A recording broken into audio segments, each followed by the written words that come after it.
No spin, no bias, no censorship, and no reason to go to bed. That's Dan Wootton Tonight, Monday to Thursdays from 9 on GB News.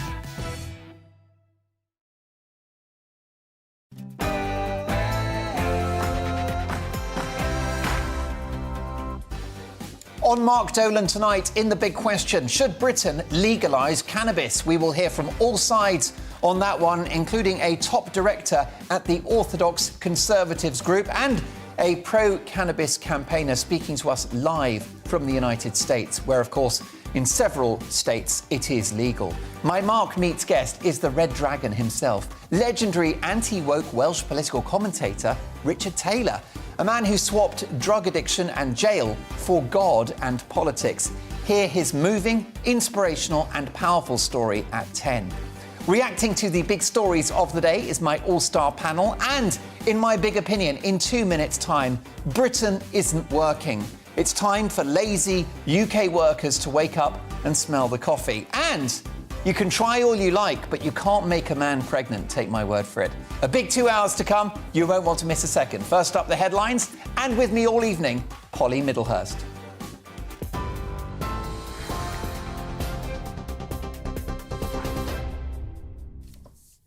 Mark, thank you. The top stories tonight. Sinn Féin's president is accusing the Prime Minister of using Northern Ireland and the Irish Republic as a negotiating tactic within the European Union. Mary Lou McDonald made the comments amid a political standoff at Stormont, with Boris Johnson set to visit Northern Ireland on Monday. Yesterday, the DUP blocked the election of an Assembly Speaker, thus preventing a new executive from forming. That's a protest against post-Brexit trading agreements. Boris Johnson can't play games with the people of the North or with the island of Ireland. He has connived with the DUP to use Ireland, to use the North of Ireland, to use unionism in Ireland as a pawn in a wider game that is being played out with the European Union. And that is clearly a shameful tactic. Well, in news away from home, Finland's Foreign Minister Pega Havisto is meeting his Turkish counterpart to discuss his country's plans to join NATO. It follows talks between the presidents of Finland and Russia. President Sauli Niinisto says the phone conversation was direct and without aggravation. The Kremlin says President Putin told Finland abandoning its neutrality and joining NATO would be a mistake. Pekka Havisto says Finland makes its own decisions, but communication with Russia is essential. We have 1,300 kilometer common border with Russia. The border is peaceful and we want to maintain that border peaceful. It's very important that we communicate with our neighbor. We don't ask any permission for our political steps, but we communicate. Meanwhile, Russian troops have been forced to retreat from some areas of Kharkiv as Ukraine's counter-offensive continues in the country. The region's governor says troops have made ground near the Russian-held town of Izium, where Moscow's forces have been trying to fight their way south. It's been described as Ukraine's fastest advance since Russian troops pulled away from the capital, Kyiv. Just bringing some breaking news now here on GB News. It's reaching us that multiple people have been hit in a mass shooting in Buffalo in New York. Police are on the scene at a grocery store there and say the perpetrator is now in custody. We'll have more on that story as it comes to us. Here in the UK, in the FA Cup final, Liverpool have beaten Chelsea 6-5 on sudden death penalties after extra time ended 0-0. The substitute, Kostas Tsimikas, scored the winning pen after Chelsea's captain hit the post. The win means Liverpool remain on course for an unprecedented quadruple of trophies. They sit 3 points behind Man City in the Premier League race with 2 games to go, and on May 28th they'll meet Real Madrid in the Champions League final. On TV, online and on your radio via DAB+. You're with GB News, and now it's time for Mark Dolan Tonight.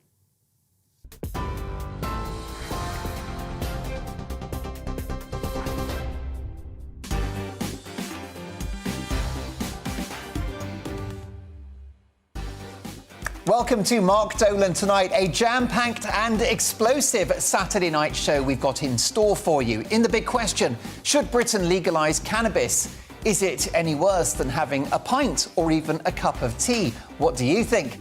We'll debate that with our guests tonight in The Big Question, top director at the Orthodox Conservatives think tank. And we're also going to speak to pro-cannabis campaigner, US-based radio host Edward Woodson. My Mark Meets guest is the best thing to come out of Wales since Tom Jones. The original Red Dragon himself, Richard Taylor, the anti-woke campaigner and king of common sense, will join us to talk Mark Drakeford, COVID restrictions, extreme political correctness and much, much more. Richard Taylor started life as a drug-addicted teenager who went to prison for burglary, but in the end he found love, God and then politics, and has turned his life around since. You won't want to miss Richard Taylor's incredible story live here in the studio at 10. In the news agenda, we'll be asking, should we prepare for nuclear war? Is boasting un-British? Is Meghan Markle considering a run to be US president? And has Tom Cruise saved the blockbuster movie? Tackling those issues and many more is my all-star panel tonight. A warm welcome and a welcome return to Kulveer Ranger, former Boris Johnson advisor when he was Mayor of London. Kulveer, great to see you again. Also delighted to welcome back Francine Lewis, TV personality and impressionist, the woman of 1,000 voices. And last but not least, brand new to Mark Dolan tonight, breaking his duck, Lord Taylor of Warwick. Wonderful to have a Lord of the Realm in the house. I've been on my knees all afternoon. I want to hear from you throughout the show. It's the best bit of the programme when you get in touch. mark@gbnews.uk. I just love getting your emails. And the golden rule of the show is a simple one. We don't do boring. Not on my watch. I just won't have it. So we've got a cracking 2 hours of Saturday night entertainment for you. Big stories, big guests and big opinions. Let's start with this one.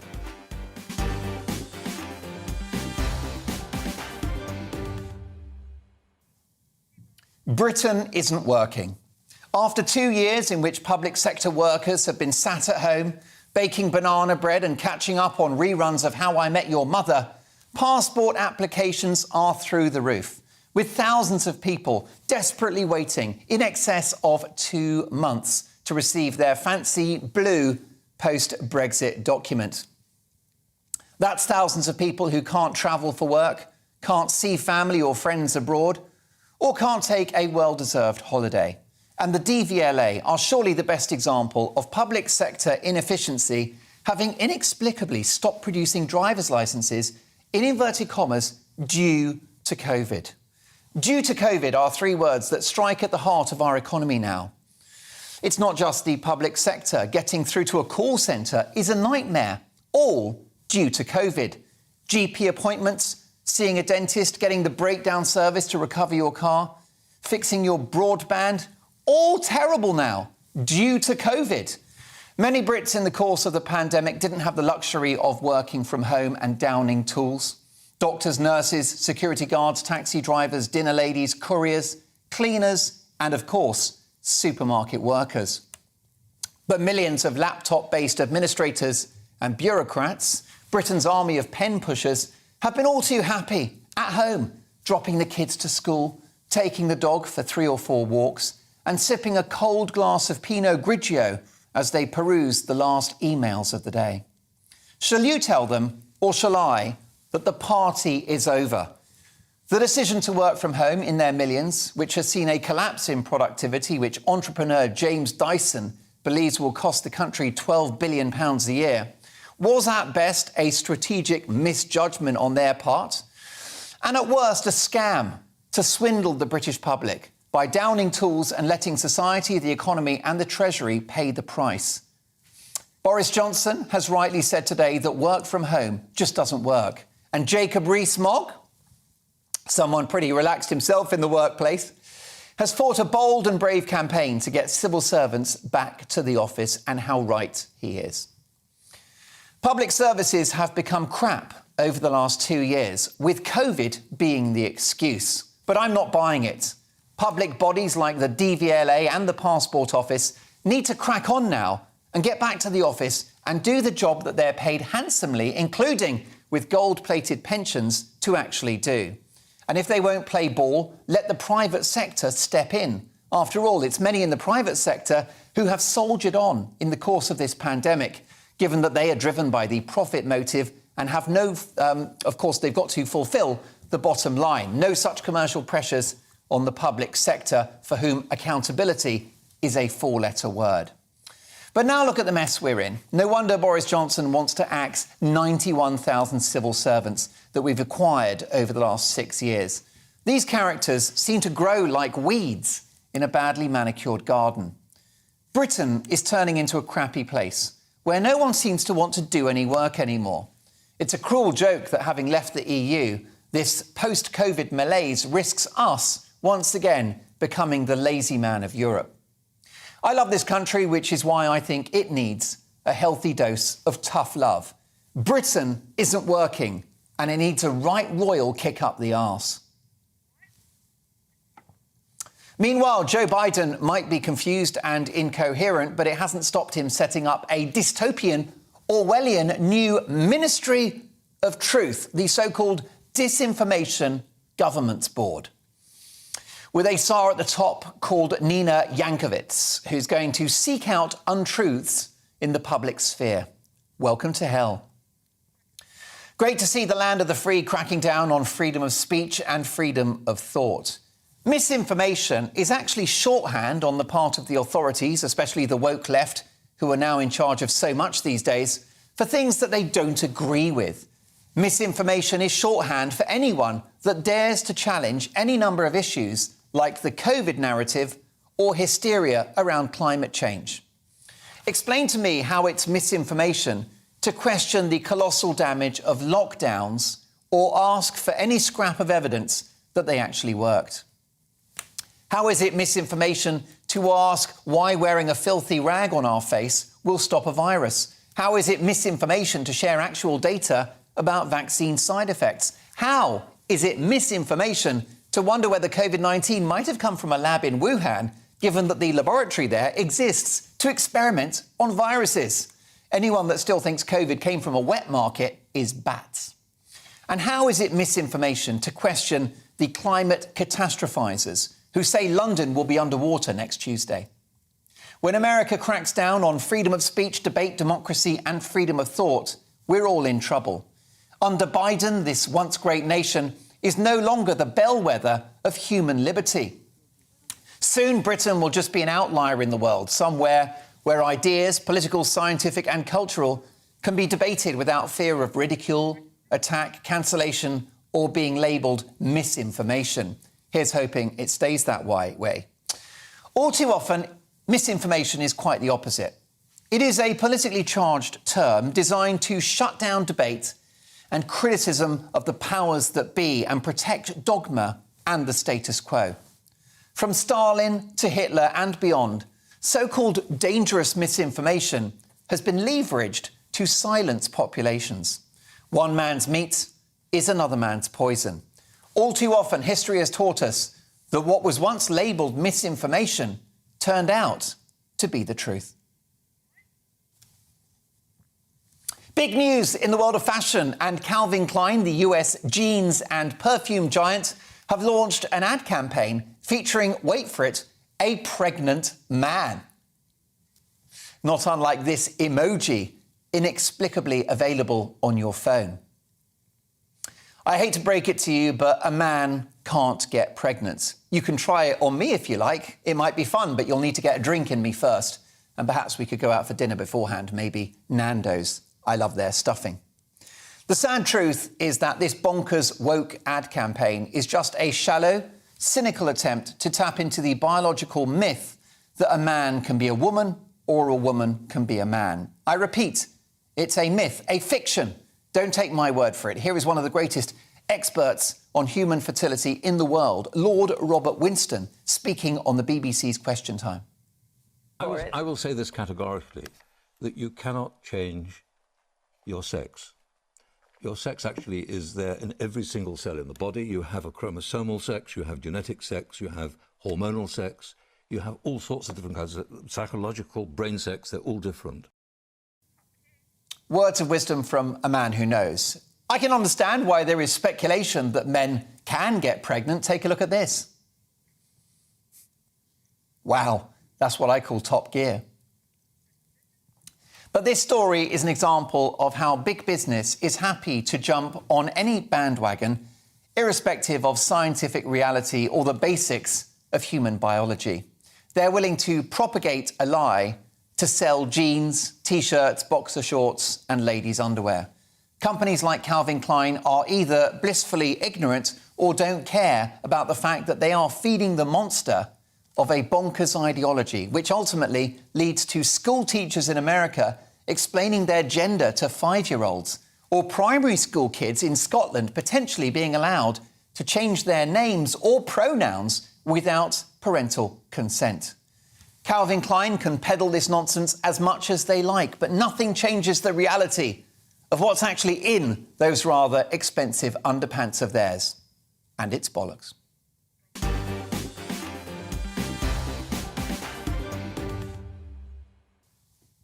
What's your view? Mark at GBNews.uk.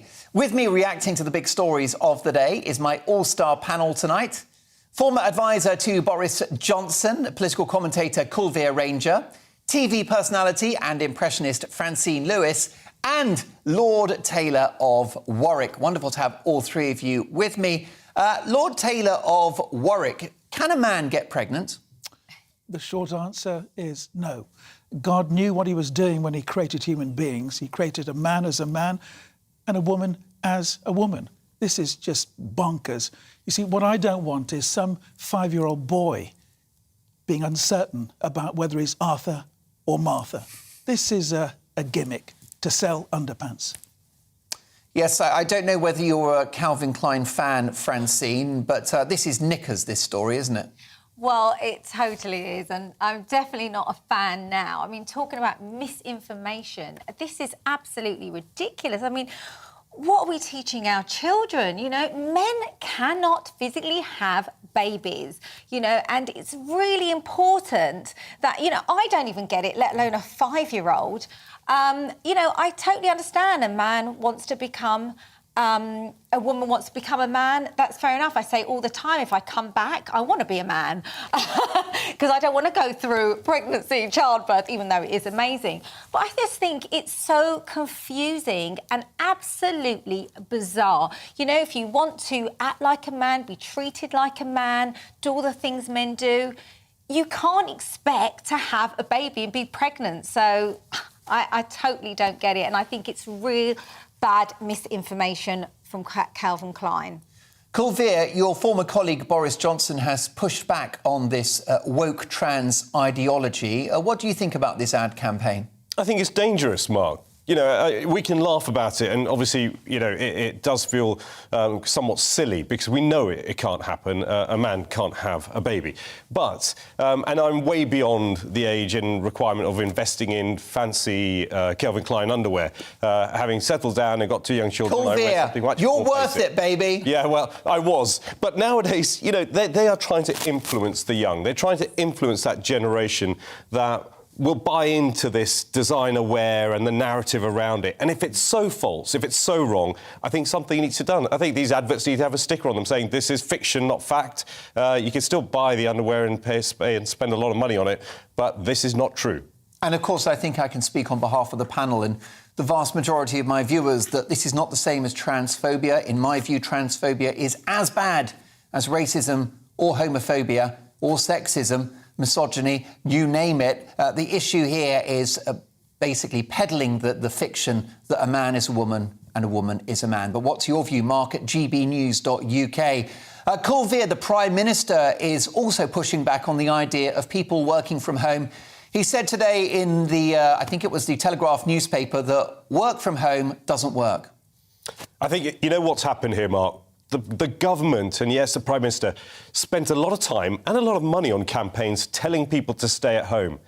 They now need to get this message right and get Britain back to work. I think whether it's civil servants, and I have to say also in the private sector, it's seeped into there as well, that some people think that we can just carry on doing it from home. Well, There are certain jobs that are flexible, but the vast majority of productivity, creativity, teamwork, getting that camaraderie and that magic water cooler moment that you get, and I'm sure you get in your offices here at GB News, where you speak to someone, you learn something, and it sparks some kind of proactive innovation.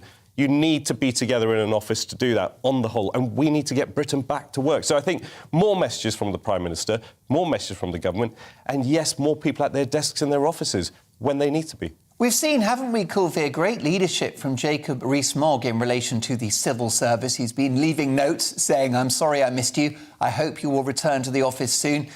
We've heard this week that he's been fighting back at the idea of a 3-day working week.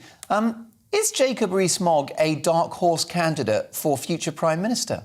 And I think we have a Prime Minister at the moment who's doing a fine job. But I think, Jacob Rees-Mogg is doing what a good Conservative needs to do, which is look at whether there is taxpayer value for money being delivered by the civil service. Let's be honest, if as a Conservative, it's the number one priority that I have, which is, are we spending my money, your money, everyone's money in the right way? And that's where he's scrutinising the civil service in a very polite and a way that only Jacob can do. So I think he's showing all those credentials that a good Conservative should show. Francine, I do have legions of viewers for whom work from home has been fantastic. They're putting in an 8, 10, 12-hour shift at home, but they're able to pick their kids up from school. They can take the dog for a walk. It's great for their mental health, and they're saving a fortune on bus fares, petrol or train fares. What's not to like?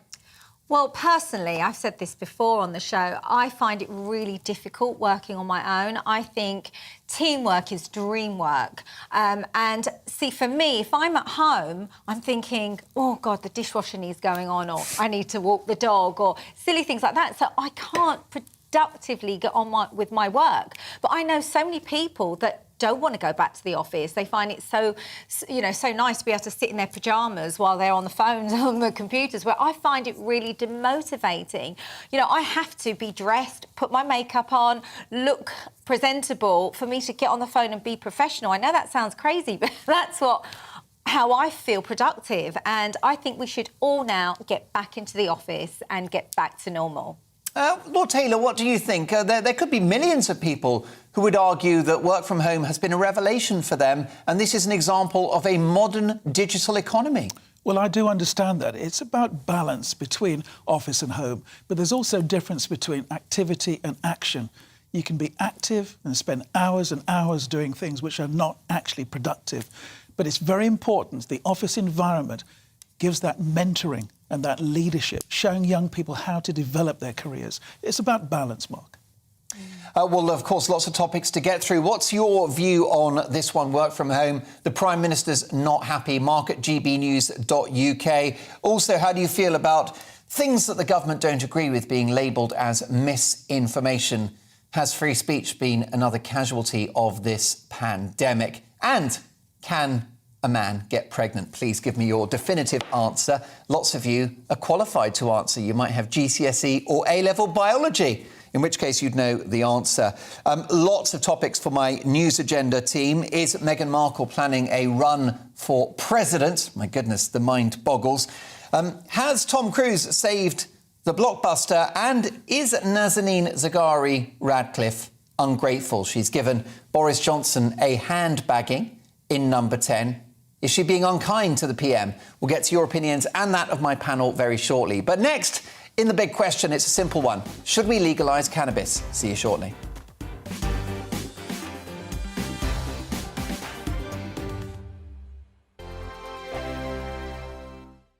Every morning from 6 o'clock, we'll wake you up with GB News Breakfast with all the stories you didn't know from the night before. So whether it's serious news, entertainment, or your own views from all over our great nation, we're here to kick off your day with a smile. And the national media should be reflecting and reporting what's happening here. You will notice the northwestern accents.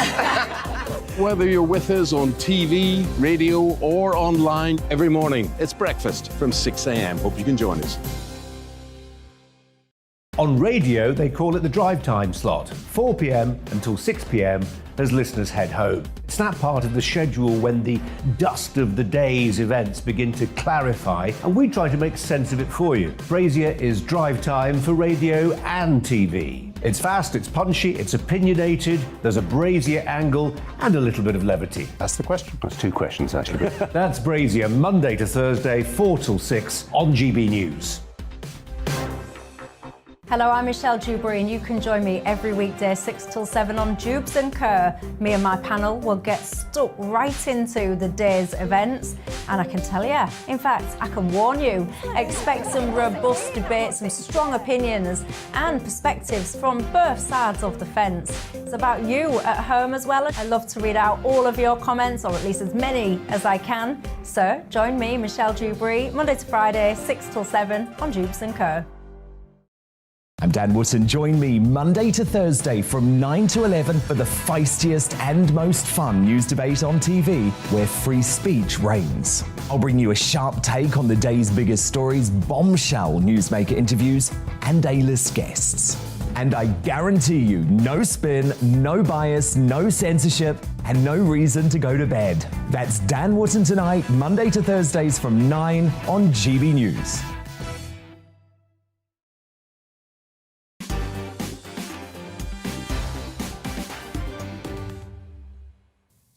A big reaction to my big opinion monologue, which my brilliant colleague George in our digital department is currently crafting into 3 clips, which you'll see on Twitter in the next few minutes at GB News.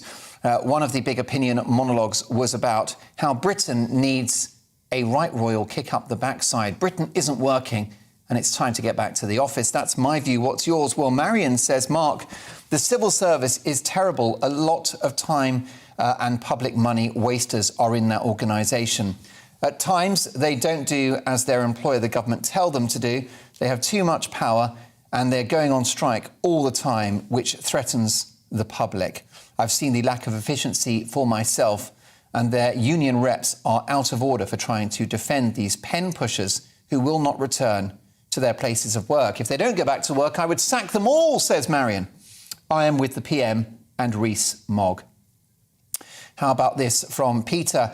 Hello, Mark. Miracles do happen. I applied to renew my driver's licence just a few days ago. It arrived today. Peter, good news. You're one of the lucky ones. You've won the lottery of life. You've got your driving licence. On the issue of Calvin Klein with an advert featuring a pregnant man. That's right, a pregnant man. David says, Dear Mark, I reckon I can get a man pregnant. I've got super sperm. I was only shagging my bird 3 months ago and got her 7 months pregnant. Well, David, congratulations to you. What a powerhouse you are. And Sandra Skinner, a regular emailer to the show, says, Dear Mark, I've been a fan of Calvin Klein Eternity perfume for the last 40 years. It is a nice one, isn't it? But no more, says Sandra. I've never seen or heard of anything as ridiculous as this advert that they have just put out. That's from Sandra, a lady and most definitely a woman. Well, look, I'll get to more of your emails very shortly indeed. So much to get through this hour. It's time for the big question right now, in which we tackle a major news story of the day. And the London Mayor Sadiq Khan has set up a new group looking at whether to decriminalise cannabis in the UK. Former Justice Secretary Lord Charlie Faulkner QC will chair the first London Drugs Commission. Mr. Khan described his visit this week to a cannabis dispensary in the US state of California as fascinating. Well, he probably found it was far out. It was probably mind-blowing for the mayor. So is cannabis a harmless bit of fun, a relaxing pastime, no different to having a pint or a cup of tea? Or is it the first rung on the ladder to addiction, crime, and a disordered society? And with the potential income a change in the law could bring, could this act as the green levy that we need? We're talking about billions in potential revenue. So that's tonight's big question. Should Britain legalise cannabis? To debate this, I'm delighted to welcome Joseph Robertson, Strategic Director at the Orthodox Conservative Group, who's planning to run a campaign against its legalisation. And arguing for cannabis decriminalisation, popular US radio host and star of the hit programme The Ed Woodson Show, it's Ed Woodson. Edward, welcome to the show. Should we legalise cannabis, do you think? Of course we should legalize cannabis. In fact, what's taking you guys so long to get to the party? We've got over almost half the states now are legal.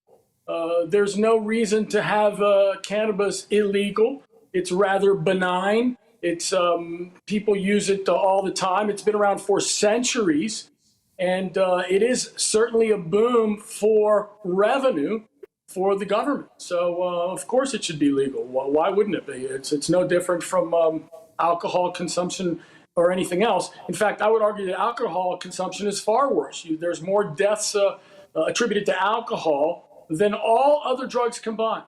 That is a fact.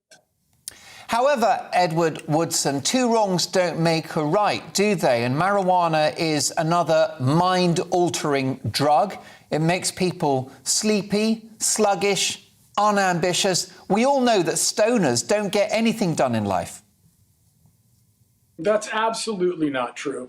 If you're lazy and you are a laggard before you smoke marijuana, then you will be one afterwards. If you're a motivated person, if you're an intellectual, if you are a business person or whatever it is you do in life, you can certainly smoke marijuana. It doesn't affect your life whatsoever. So However, that is just a canard. Okay, but Edward, I mean, it's still a drug. So do we want to normalise it, for example, you know, daytime use? Do you want people behind the wheel of a heavy goods vehicle, or do you want school teachers ripped to the tits on the wacky-backy? So do you want people driving drunk? Do you want school teachers drunk during the day from drinking alcohol? I mean, come on. You obviously you regulate it, and just as you do with alcohol. There's absolutely no different. And look, let's be honest here. The war on drugs here in America has been an abject failure. We're going on 50 years now, and it's been an abject failure. It's pretty analogous to prohibition.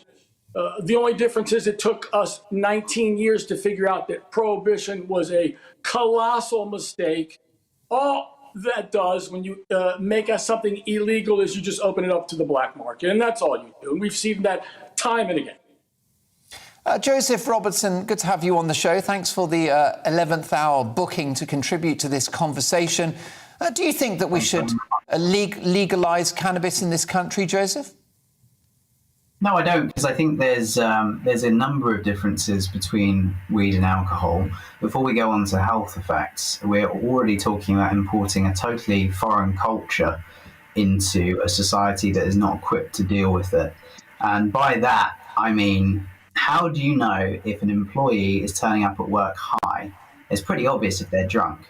But we know in stoner culture, you wake up, you roll out of bed, you roll a joint, and you get your day going. And that is the reality of weed culture. So first of all, if you're exposing yourself to a drug which could actually be, warping your sense of time, making you miss out on very sort of mundane tasks and make you sluggish all round, how does your employer know that you're going to be having the same levels of productivity? If you go out and get drunk, it's at night time. The next day, if you're on a hangover, everyone knows about it. That's just not the case with weed. And the second thing I'd say is the comparison is always, oh, well, alcoholism is terrible, getting drunk is terrible. Yeah, but having 2 glasses of wine doesn't have that effect. Having a joint does have the same effect. Your reaction to that? When's the last time you smoked a joint? Ed? When's the last time you smoked a joint? Well, in my case, probably 1994. Not bad. And I've still got a headache. Come on. It takes away a headache. This is like ridiculous. You guys. Do you take Ed? Do you get with the program? Do you take the point? Okay? Excuse me? Yeah, Ed, do you take the point made by our speaker there, Joseph Robertson, that it's far harder to detect marijuana use in citizens than it is to detect alcohol use? If you're near someone that's been drinking, you can smell it on their breath. Well, there's mouthwash, there's gum. With marijuana, there's something called Visine. So, look, if someone uses alcohol throughout the day, they're a dreadful alcoholic. And there's a lot of people that do that. So the fact is, again, there's no way to tell either way. I mean, in fact, I would also say, though, that being an alcoholic during the day is a sign of depression. Than if they've smoked some weed. Joseph, aren't we ignoring a massive economic opportunity? The country is broke. The national debt is to the tune of £2.3 trillion. Couldn't we do with a few billion in the coffers by way of a tax on marijuana?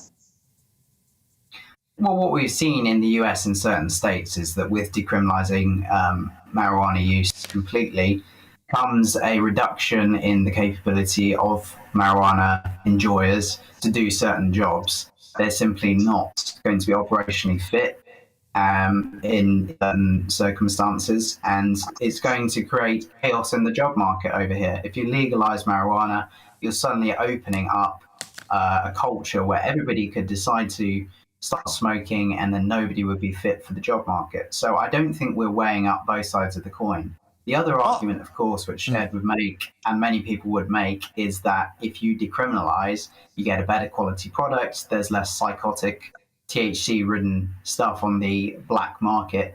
I mean, that's just not the case. You've seen in states where it's been decriminalised that the underground market carries on because it's always going to be cheaper than the farmer-grade weed that is produced and tariffed by the government as a source of revenue. So I don't think it does anything except excavate the gateway access to using weed and normalising it as part of the culture. But Joseph Robertson... You have no proof whatsoever. What you're saying is your opinion. I want you to cite statistics of what you just said.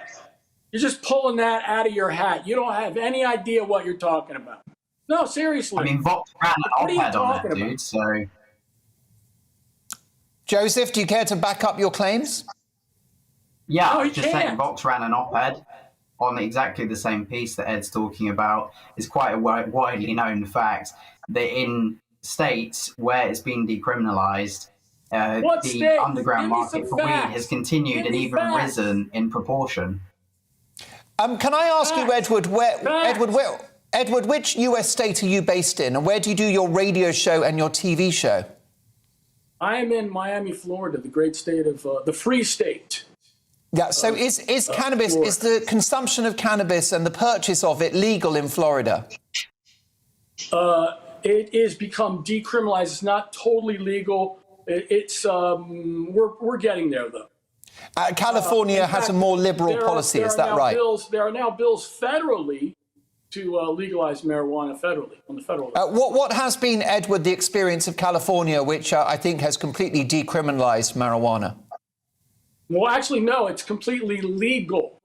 So there are many states wherein recreational marijuana is legal. So it's just like getting cigarettes or getting your pint of Guinness.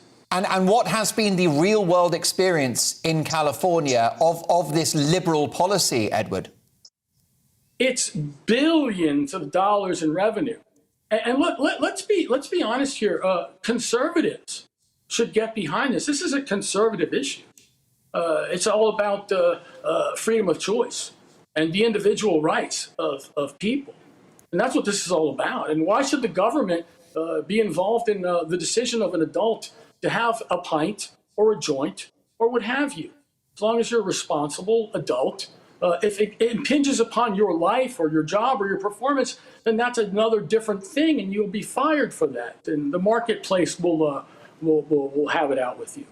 Joseph Robertson, we are losing the war on drugs. Get with the programme.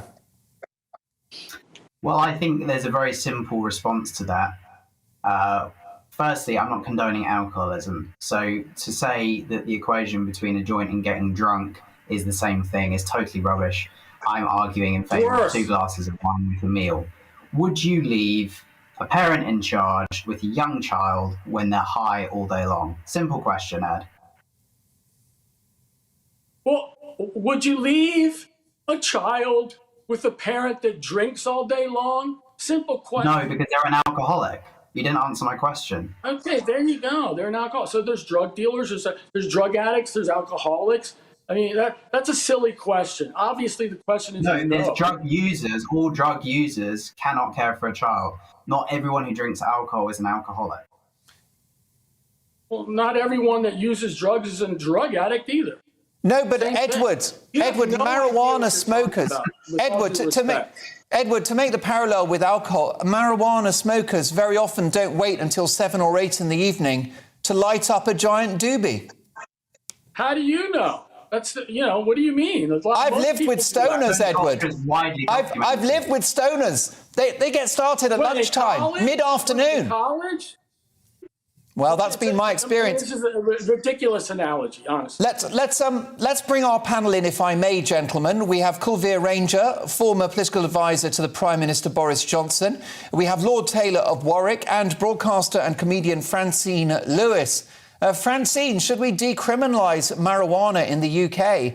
Edward would argue it's just the same as having a cold beer after work. No, I don't agree with Edward at all. I don't.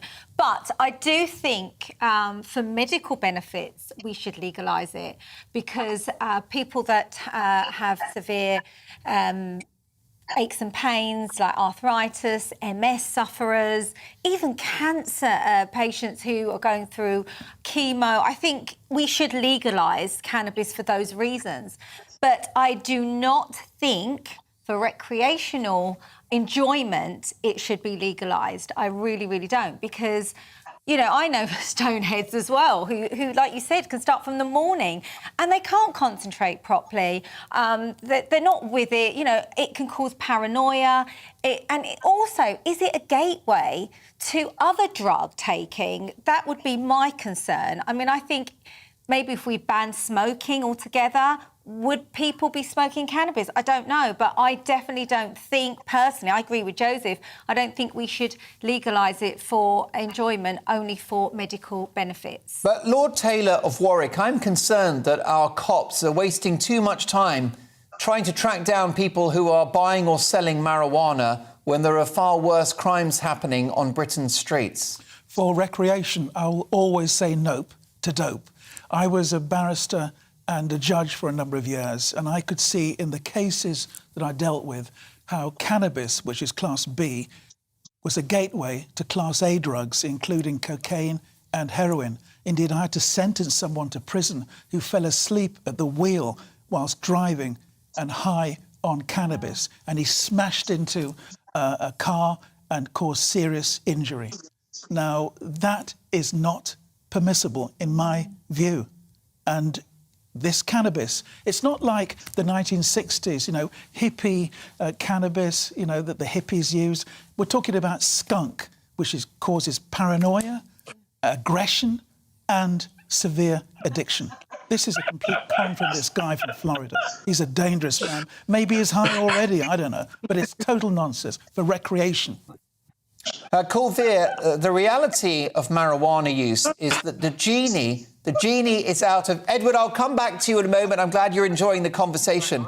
But Kulveer, the genie is out of the lamp. We're fighting a losing war, and we should just accept the existence of marijuana in our society, legalise it, make sure that youngsters are smoking the safe stuff, and we can make a few quid along the way.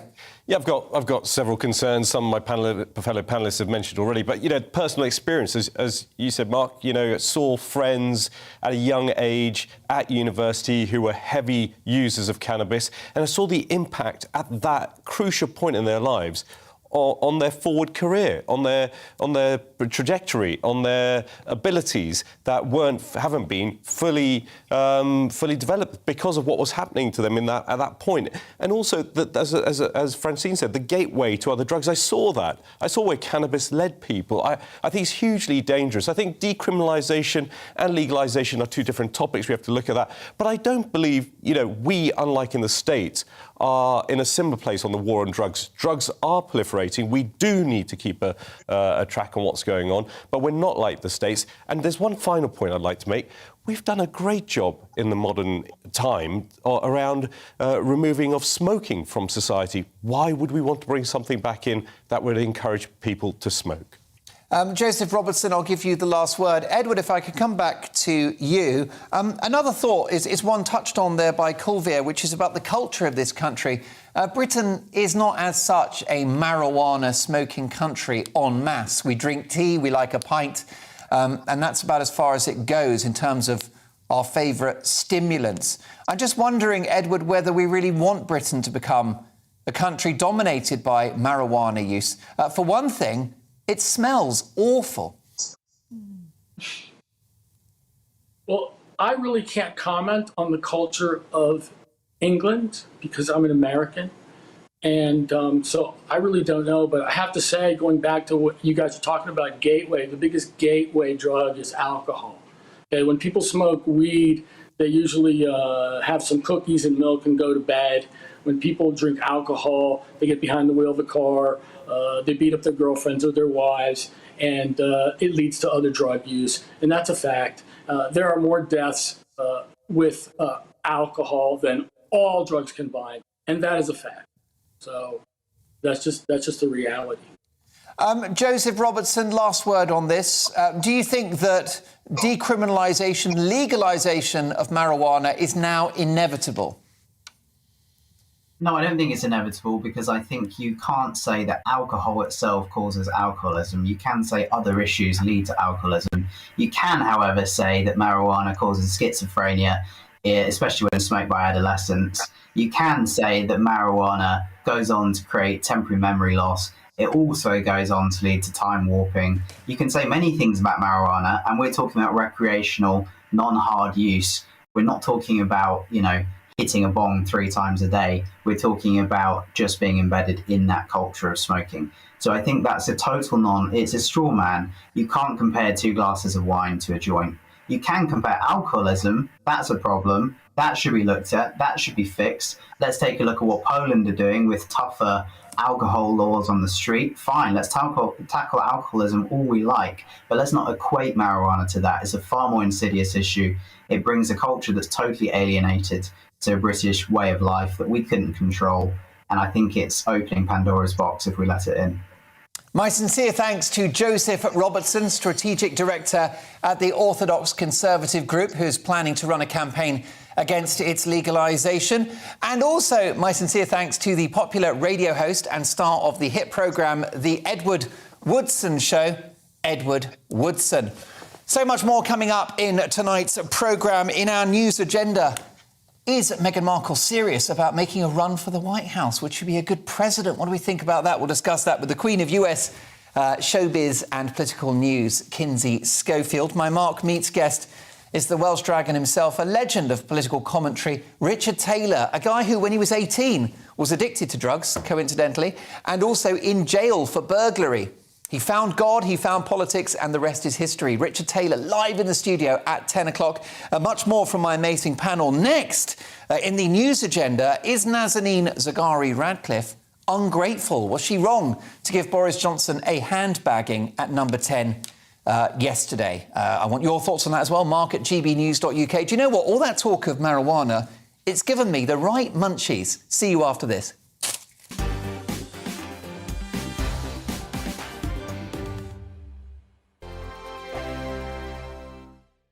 Every morning from 6 o'clock, we'll wake you up with GB News Breakfast with all the stories you didn't know from the night before. So whether it's serious news, entertainment, or your own views from all over our great nation, we're here to kick off your day with a smile. And the national media should be reflecting and reporting what's happening here. You will notice the northwestern accents.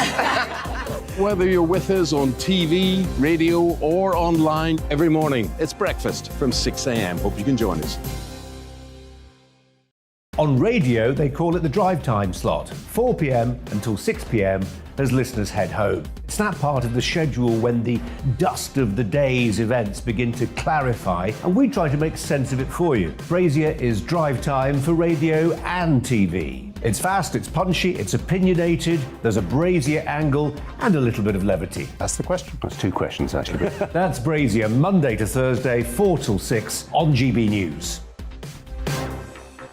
Hello, I'm Michelle Dewberry, and you can join me every weekday 6 till 7 on Jubes and Kerr. Me and my panel will get stuck right into the day's events, and I can tell you, in fact, I can warn you, expect some robust debates, some strong opinions and perspectives from both sides of the fence. It's about you at home as well. I love to read out all of your comments, or at least as many as I can. So join me, Michelle Dewberry, Monday to Friday, 6 till 7 on Jubes and Kerr. I'm Dan Wootton. Join me Monday to Thursday from 9 to 11 for the feistiest and most fun news debate on TV, where free speech reigns. I'll bring you a sharp take on the day's biggest stories, bombshell newsmaker interviews, and A-list guests. And I guarantee you, no spin, no bias, no censorship, and no reason to go to bed. That's Dan Wootton Tonight, Monday to Thursdays from 9 on GB News.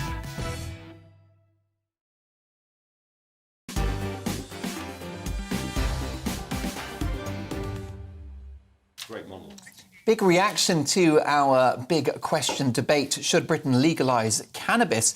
This from David, who says, Dear Mark, so both cannabis and alcohol are addictive. People could argue that beer can lead to spirits and moderate use can lead to excessive use.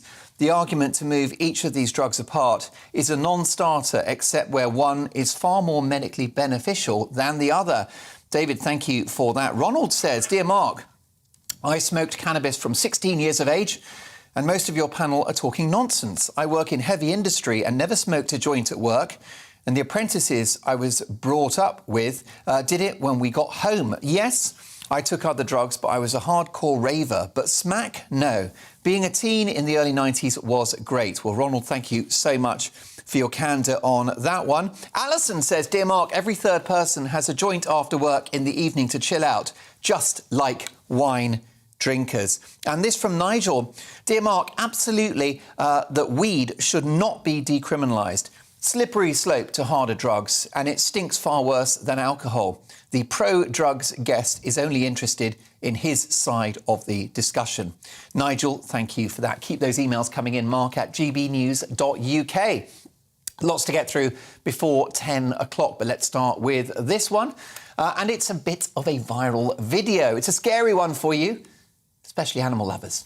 It said that cats have 9 lives. Well, it looks like this pooch does as well. Take a look. Its owner had to come to the rescue after it decided to jump out of the window. Oh, my God. Oh, the case of the flying dog. Amazing stuff. Well, look, Louisa, I don't know whether we could run that one more time, because I would just love to see one more go at that. This is a dog, and the owner just happened to be outside. Obviously, the dog wants to see its owner. Here we go. Let's have another look. So keep an eye on the top left-hand corner of your picture. Get back. Oh, my God. Oh, my God. Amazing. Such a quick-witted owner and a very, very lucky dog. Love that. Well, reacting to the big stories of the day and viral videos like that is former advisor to the Prime Minister Boris Johnson, Culvia Ranger, TV personality and impressionist Francine Lewis, and Lord Taylor of Warwick. Yes, we've got a Lord in the house. I've been walking backwards ever since he came into the studio. During a meeting with Boris Johnson yesterday, Nazanin Zaghari-Ratcliffe reportedly claimed that she had lived in the shadow of the PM's mistakes and challenged him on why it took so long to secure her release. When the Prime Minister Boris Johnson was Foreign Secretary, he claimed that Mrs Zaghari-Ratcliffe was training journalists in Iran when she was arrested there in 2016, something that she believes gave the Iranian government an excuse to prolong her detention. Let me stress, she was not training journalists. She ended up spending 6 years in prison before her release just over a month ago. However, given the British government paid £400 million to secure her release, is Nazanin Zaghari-Ratcliffe being ungrateful, and is she unkind on the Prime Minister who liberated her from Iranian captivity? Culvia, you know the Prime Minister intimately well. I can't imagine that those offhand remarks in the House of Commons when he was Foreign Secretary will be positively remembered. I mean, it was a big gaffe, a big mistake, wasn't it? It was, and he did admit that. But I think the issue here is the Iranians. They are doing this regularly, the kidnappings, the holding of hostages, and thank God, Nazarene Zaghari-Ratcliffe has now been freed. But she's also highlighted other people who are still there and what their governments haven't been able to achieve. So the Prime Minister made a mistake when he was Foreign Secretary, but the number of Foreign Secretaries who tried to get her back, and Prime Ministers, and other governments are failing to achieve what this Prime Minister and this government have achieved, which is to bring her home safely to her family. So I think there is some credit there for what's been done. There was a problem, but I think we have to look at it in the context of what the Iranians are doing and what other governments are failing to do, which is secure the liberty of some of their citizens that they're holding. Yes. Do you think that the Prime Minister's remarks in the Commons about Nazanin Zaghari-Ratcliffe training journalists is a red herring and was actually just leveraged by the Iranians for propaganda purposes? Well, the whole purpose of having these hostages is propaganda from the Iranians. They are trying to leverage human capital and their individual misery against the governments that they are trying to sort of focus in on. And I believe one current hostage is on death row with a death sentence due to be executed at a certain point. And there are others there as well, which Nazarene is absolutely doing the right thing of highlighting the need to help these people. So it's the Iranians that our ire should be focused on and what they are trying to do. Yeah. By the way, is it grist to the mill for Boris critics that he made that gaffe in the first place? Is it an example of the Prime Minister not having an attention to detail and being very flippant about his job? No, look, politicians can make mistakes. Many do, and they acknowledge them. But was it classic Boris to make that gaffe? I don't think so, because what it also does is he acknowledged that he'd made a mistake, but what he did do was remain absolutely focused at the problem in hand, which has probably eventually led to Nazarene coming back. He's the Prime Minister that freed her. The credit is to probably a lot of people who've worked very hard in there, but he has to keep it at the top of the political agenda. And Boris Johnson, Prime Minister, on his watch, and of course the Foreign Secretary, Liz Truss. Yes. And perhaps the Labour MP that represents Nazanin Zaghari-Ratcliffe as well. Yeah, MP Tulips as a Sadiq. Sadiq, yes. Yeah. Well, they've all played a part, but I'd say the Foreign Secretary and what the Prime Minister have done, and obviously a lot of civil servants and diplomats in the background. There's a lot of effort put in to make sure that she's come home safe. I'll come to my other panellists, but you do know the Prime Minister very well, and you had a successful stint with him at City Hall. It's obviously good news. It was a big headache for him. Every moment that she was in captivity was a political headache for the Prime Minister, as well as a humanitarian issue. In terms of the handbagging she gave him at number 10, I mean, I thought he took it gracefully. Do you think it was unfair of her to have such a go at him personally? I think anyone who's been in captivity for 6 years probably has the opportunity and should take the opportunity to get it off their chest, whatever they want to get off their chest. I'm sure he took it in the way, and it doesn't sound like, she was overtly aggressive. It seems like it was a positive discussion. I guess the fact that she went to number 10 is a positive move in itself, isn't it? Absolutely. He's wanted to meet her. That meeting has happened. But we can't put ourselves in her shoes. We couldn't imagine that kind of captivity in her mental state, a challenge from being away from her daughter, her family, not knowing the uncertainty of her future. All of that, the emotion of it, she's been through something terrible. So whatever she said, I'm sure he took it in the right way. And it's a positive... It closes another unfortunate chapter for the Prime Minister. I mean, that's water under the bridge now, that story, isn't it? Well, as you said, Mark, it's something that he has rectified. And Prime Ministers are faced with many problems, as this Prime Minister has probably got his fair share over his term in office. He's got to deal with these and keep going, and that's what he does. Lord Taylor, is Nazanin Zaghari-Ratcliffe being ungrateful? I don't think so. I mean, 6 years in prison. Awful. Missing her family, her daughter in particular. Boris Johnson misspoke. It was a bad mistake. Leadership isn't just about position, it's about action. And hopefully now he can rectify this by helping the others who are in captivity. Yeah, that's right. Francine, what do you think? I mean, a lot of the public would just feel, well, wait a minute, taxpayers have forked out £500 million. Admittedly, it's money we owed, but it's not a small amount of money at this moment in time. But, I mean, you just mentioned ungrateful. I mean, this woman has been through hell. Ungrateful? I mean, she has every right to feel any emotion she wants to feel, upset, and whether it's ungrateful, which I'm sure it's not. I'm sure she's grateful she's out. But I do think things should have been done a lot sooner. And I do think Boris made a huge mistake, the things he said. And even though he's rectified it now, it's, still 6 years of her life away from her child. So I think she has the right to feel whatever she wants to feel, and I think everyone should accept that. I don't know whether, I'm not sure if she has ever profusely thanked the British people for that cash payment of £500 million.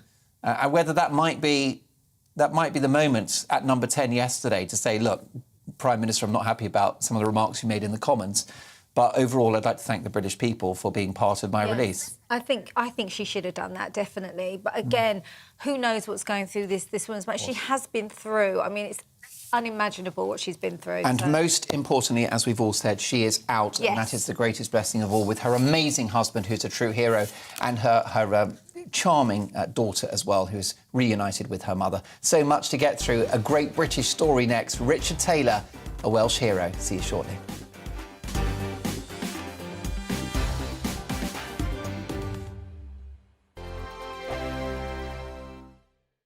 Every morning from 6 o'clock, we'll wake you up with GB News Breakfast with all the stories you didn't know from the night before. So whether it's serious news, entertainment, or your own views from all over our great nation, we're here to kick off your day with a smile. The national media should be reflecting and reporting what's happening here. You will notice the northwestern accents.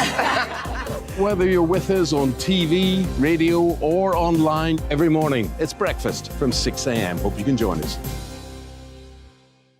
On radio, they call it the drive time slot, 4 p.m. until 6 p.m. as listeners head home. It's that part of the schedule when the dust of the day's events begin to clarify, and we try to make sense of it for you. Brazier is drive time for radio and TV. It's fast, it's punchy, it's opinionated, there's a Brazier angle and a little bit of levity. That's the question. That's two questions, actually. That's Brazier, Monday to Thursday, 4 till 6 on GB News. Hello, I'm Michelle Dewberry, and you can join me every weekday 6 till 7 on Jubes and Kerr. Me and my panel will get stuck right into the day's events, and I can tell you, in fact, I can warn you, expect some robust debates, some strong opinions and perspectives from both sides of the fence. It's about you at home as well. I love to read out all of your comments, or at least as many as I can. So join me, Michelle Dewberry, Monday to Friday, 6 till 7 on Jubes and Kerr. I'm Dan Wootton. Join me Monday to Thursday from 9 to 11 for the feistiest and most fun news debate on TV, where free speech reigns. I'll bring you a sharp take on the day's biggest stories, bombshell newsmaker interviews, and A-list guests. And I guarantee you, no spin, no bias, no censorship, and no reason to go to bed. That's Dan Wootton tonight, Monday to Thursdays from 9 on GB News.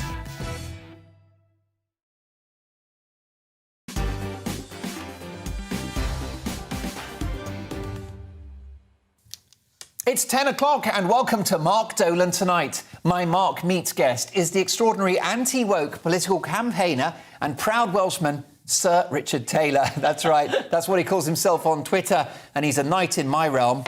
Waging a war on extreme political correctness and a fierce critic of Mark Drakeford, Wales's First Minister. Richard Taylor is live in the studio and he's not pulling his punches. And he'll be talking about how he went from jail and drug addiction to finding God and then politics. His story is incredible. You won't want to miss it. In the news agenda with my panel, is boasting un-British? Is Meghan Markle considering a bid to be US president? And has Tom Cruise saved the blockbuster movie? Also, some really sad news that's just emerged on the news wires. Britney Spears has lost her unborn child. She has suffered a miscarriage. Really sad news that Britney Spears was expecting a baby and she's miscarried. And we'll get reaction from the Queen of US showbiz reporting, Kinsey Schofield, at 10:20. But we send out our love and commiserations to the great Britney Spears, who has lost her baby in the last few hours. Lots to get through. A busy hour of Saturday night debate and entertainment for you. But first up, the headlines with Polly Middlehurst.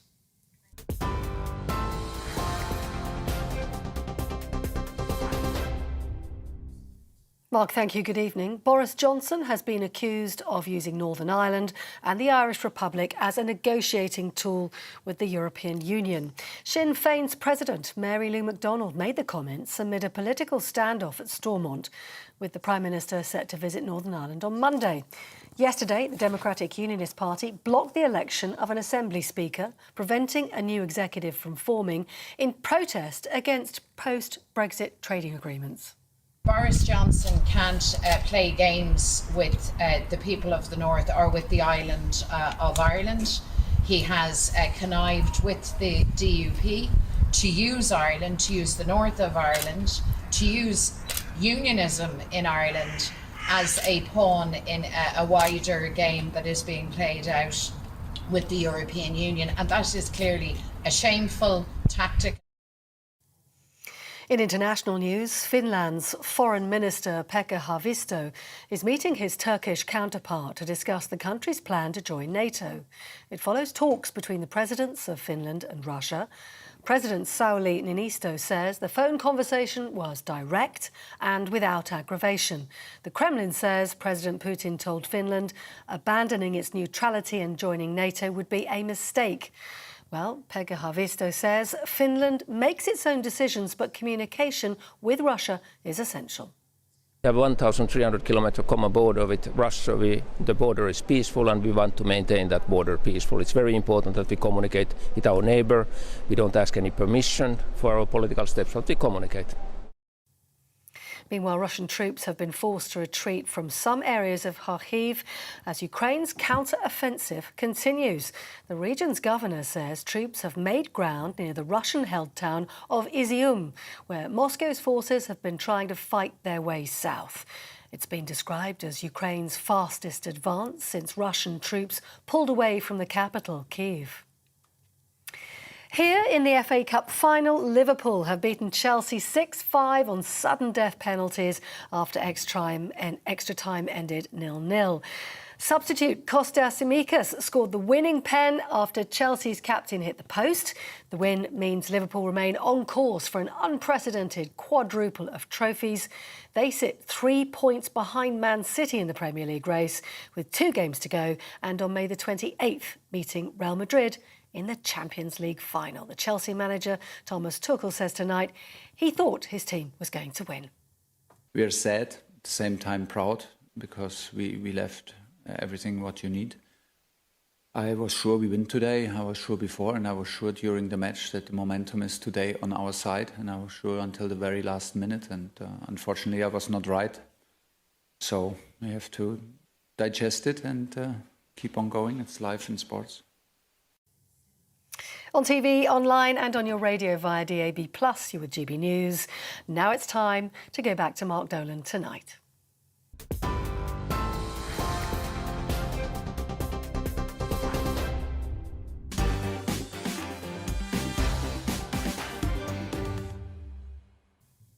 Thank you, Polly. Welcome to Mark Dolan tonight. And a jam-packed hour of Saturday night entertainment we have for you. Big stories, big guests, big debate and big opinions. In the news agenda, I'll be asking, should Britain be preparing for nuclear war? One Scandinavian country has done more than you might expect. Also, is boasting un-British?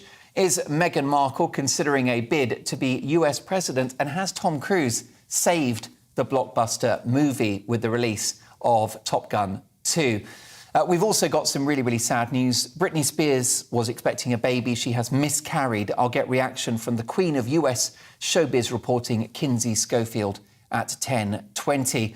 We've also got my brilliant panel reacting to all of the stories of the day. Former Boris Johnson advisor Kulveer Ranger, TV personality and impressionist Francine Lewis, and Lord Taylor of Warwick, no less. Of course, I want to hear from you throughout the show. Mark at gbnews.uk. My priority is to get your opinions on the national television airwaves. Big reaction to our earlier conversation, should Britain legalise marijuana? This from Andy, who says, "Hi Mark, I'm a massive fan of yours, your show and the channel. I've watched pretty much every day since the start." Andy, thank you for that. Andy goes on to write, "I can't believe what I'm hearing on the show. I have smoked cannabis in the evening for 20 years or so. I set up my company in 2004 and turn over 6 figures. I'm highly motivated and function normally. I do not drink alcohol. The effects you refer to are utter rubbish. How many times did you report on stoners in a bar brawl or stoner dies of overdose? Cannabis is far less damaging to your health than alcohol. And as most people can function with a few drinks, well, so can cannabis users as well. Finally, Andy says, it's about being responsible. I do not use cannabis and drive or look after kids stoned. Not every user is the same, but the opinions of people that have never tried it do not count. Have a double, chill and reassess. Andy, thank you for your brilliantly written email and congratulations on the success of your business. Impressive stuff. So there you go. Keep those opinions coming. Mark at gbnews.uk. A lively, explosive hour to come. Speaking of which, it's time for Mark Meets. Now, at this point in the show, I speak to the biggest names in the world of politics, showbiz, sport, business and beyond. Tonight, the Red Dragon himself, arguably the most compelling political commentator in Wales at this moment in time. Principled, sincere, authentic, Richard Taylor has won a legion of fans for his no-nonsense outlook on COVID measures, extreme political correctness and Wales's First Minister, Mark Drakeford. And his life could have played out so differently. Getting involved in drugs at the age of 13, Richard was sentenced to jail for burglary at the age of 18. But after that, he found God and then politics, and the rest is history. And I'm delighted to say that Richard Taylor joins me now. Hi, Richard. Mark, thank you. You're too kind. Those words do not describe me. I'm nothing but... I'm just a normal Welsh bloke. That's all I am, that speaks his mind and believes in common sense.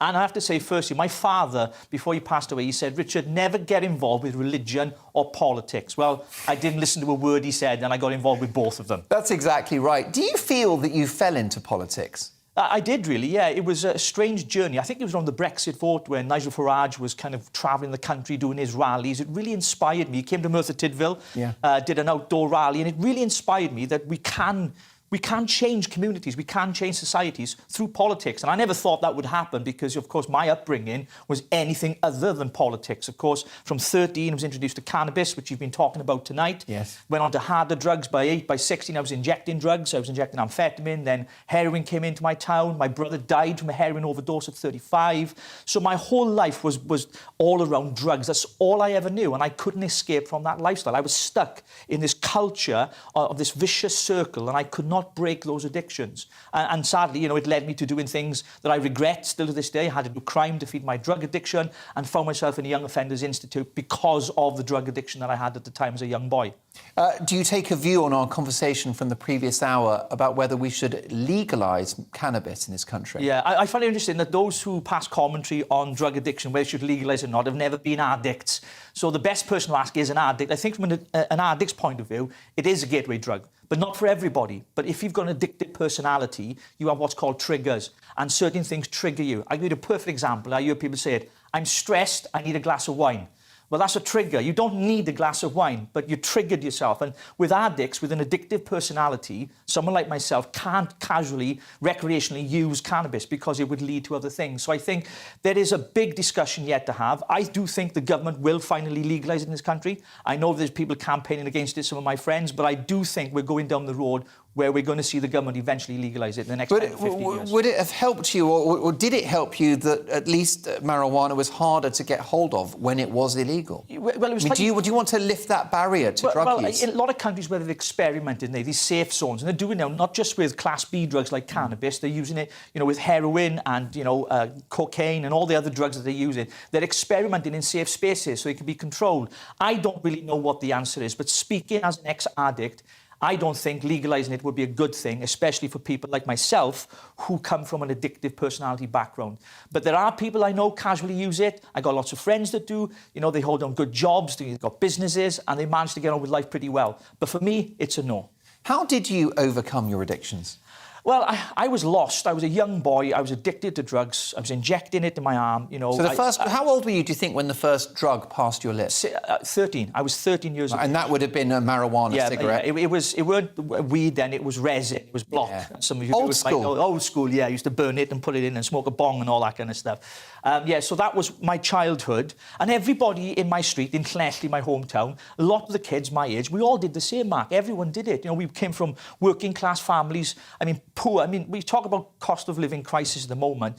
I mean, I remember walking downstairs Christmas morning, no presents. My mother breaking her heart downstairs because she couldn't afford any presents. For one Christmas dinner, we had a tin of Irish stew between me and my 3 brothers. Literally, that is poverty in the 80s. And then my parents divorced. I went into foster care, so I was sent away to live with people who weren't my parents. What sort of age would you have been when you went into foster care? I was 11 when I went into foster care, and that broke my heart. Your mum was just not able to look after you? She couldn't cope. I mean, look, we were terrible kids as well. You know, we have to blame as well because we're bringing police back and forth to the house all the time.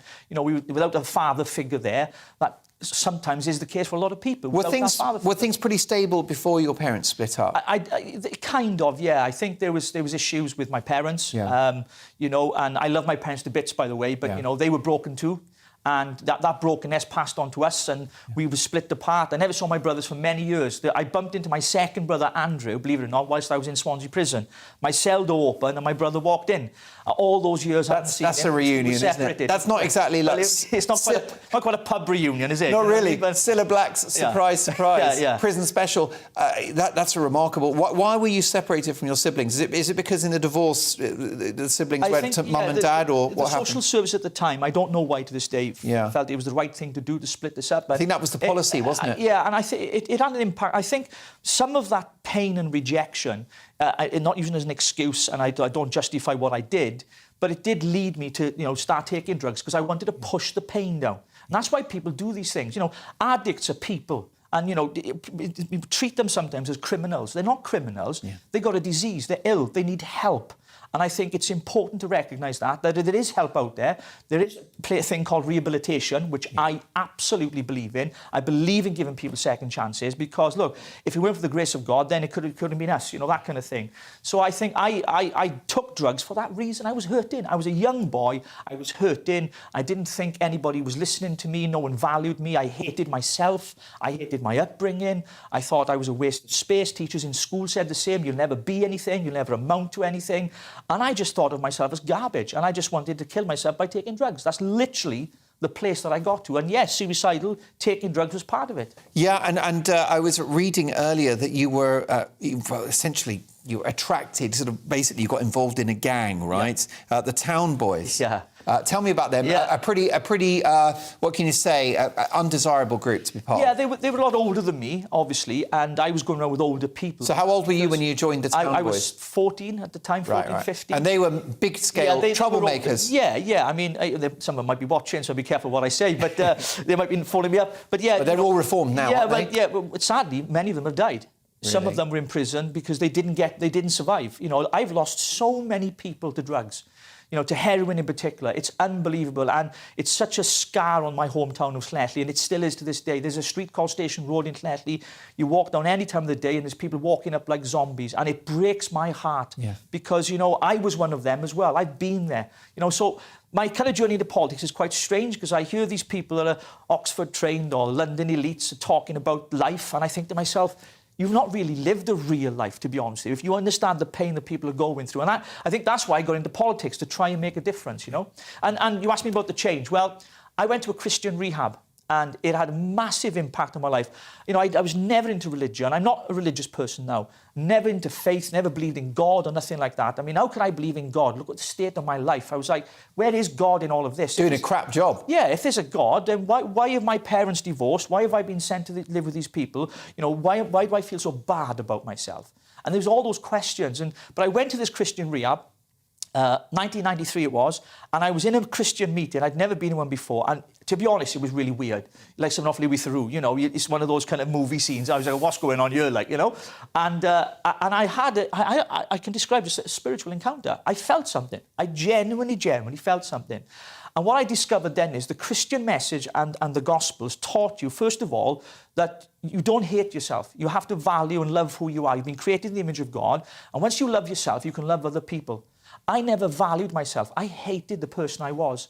And I had to learn to unpick all of that and go, you know, remove all the rejection that I had as a child. And society was telling you were bad? Absolutely, yeah. School was telling me, society was telling me, I was telling myself it. And so the message that I was getting from this Christian faith, that this rehab I went to, is, no, listen, you are loved. You have got a future. You have got a purpose. You have got a destiny. And I started to believe all this. You know, some might call it brainwashing, but I will say I needed my brainwashing because it was thinking, you know. And I went through that whole process, and it really impacted me to the point where I started to change. Yeah. 12 months in the rehab, 12 months into it, then I became a member of staff there. Then we were helping other addicts. So I turned my attention then to helping other addicts, and that's what I do now. I'm a director for an organisation called Livingston House. It's a clinical detox that we run in Birmingham, very successful one. And the founder's a good friend of mine, and she's done a tremendous job up there, and I'm on the board with them as well. And we help so many people now to turn their lives around. Because, you know, these are people, these are husbands, fathers, brothers, aunties, uncles. They're ordinary people caught in a cycle of drug addiction or even alcohol addiction, and they don't even know it.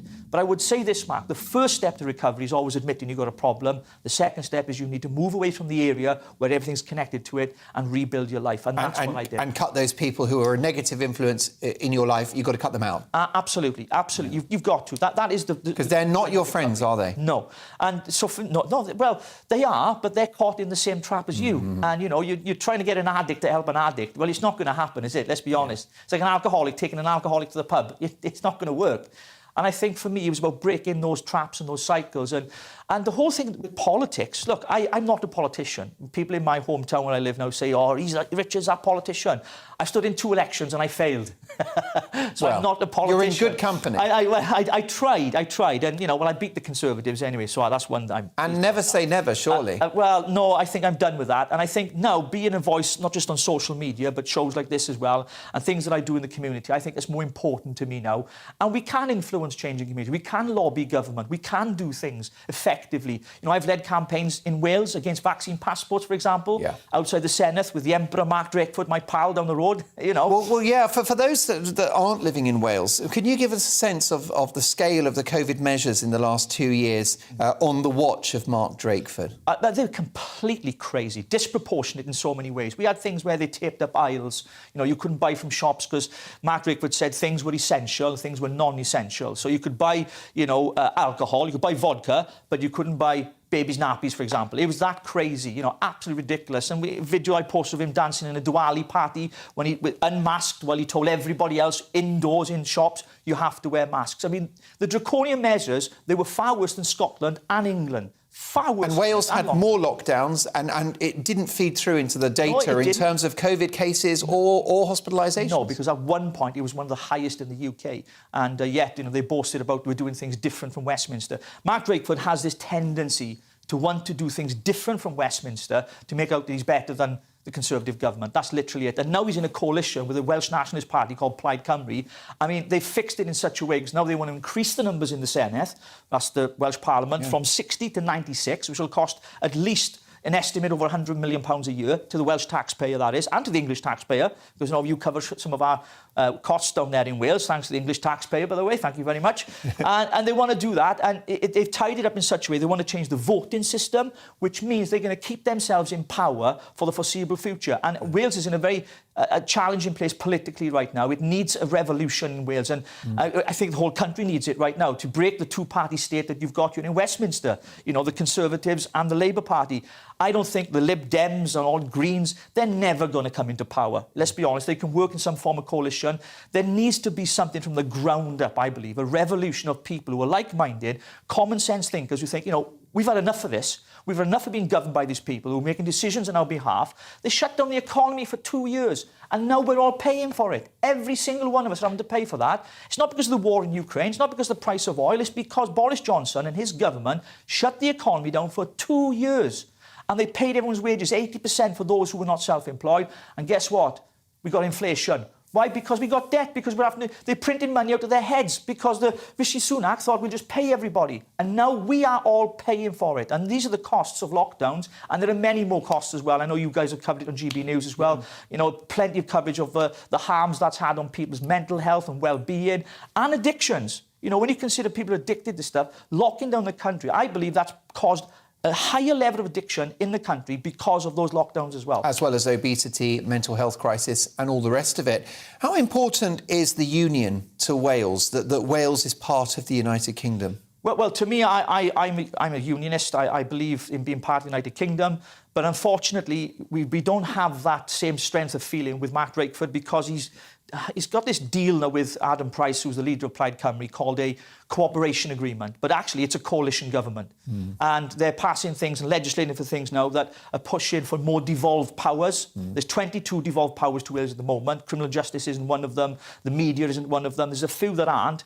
They're trying to get more powers from Westminster. Always trying to get more money, but always trying to get more powers as well. And in a sense, it's a soft independence. Mission creep. Yeah, it's a soft independence. No, and I've said this, and so the viewers can hear it. I'm a great believer in being independent. I voted for Brexit. I wanted us to be a sovereign nation, independent from the European Union, not signed up to the WHO, by the way. Don't want to sign up to that rubbish. No, definitely. And you signed up for Brexit, and so did the majority of the Welsh people. Yeah, Wales voted to leave, majority. But the Welsh government, the incumbent government, Welsh Labour, have always fought against Brexit. To this day, they're still crying over it. They've sent in their MPs to Brussels every week to go and do some fact-finding mission in Europe. I'm like, what are you doing? Like, you don't need to go there. It's just absolutely crazy. And I think what's happening now is Wales is wanting to become more and more independent, but yet it can't afford it, because I've always said this, if independence worked for Wales, I would be the biggest advocate for it. I would be on the streets, I would be converting people to it.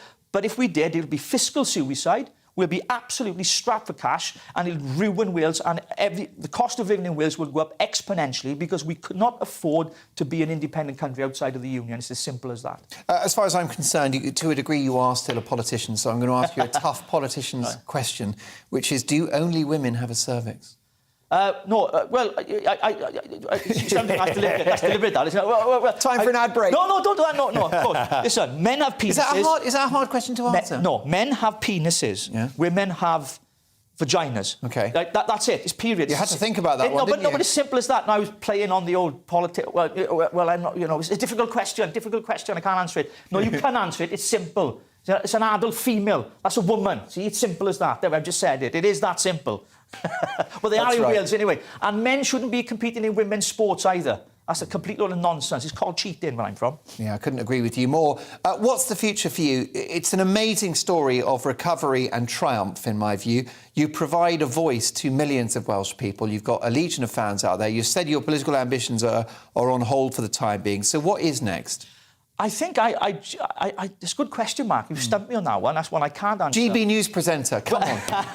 Well, I'm waiting for the phone call, and I wait for the phone call. I believe in giving people a voice. I believe in giving people a platform. And, you know, I believe that speaking on behalf of those people who feel how I feel, and they don't have a voice. You know, because I'm a working class boy, an ex-addict from the streets, who's not gone to university and had all the degrees. He's not come from a posh family. And I'm not against that. You know, that's great that some people do. I'm not an academic. You know, I just speak as I see, and I speak from my heart as well.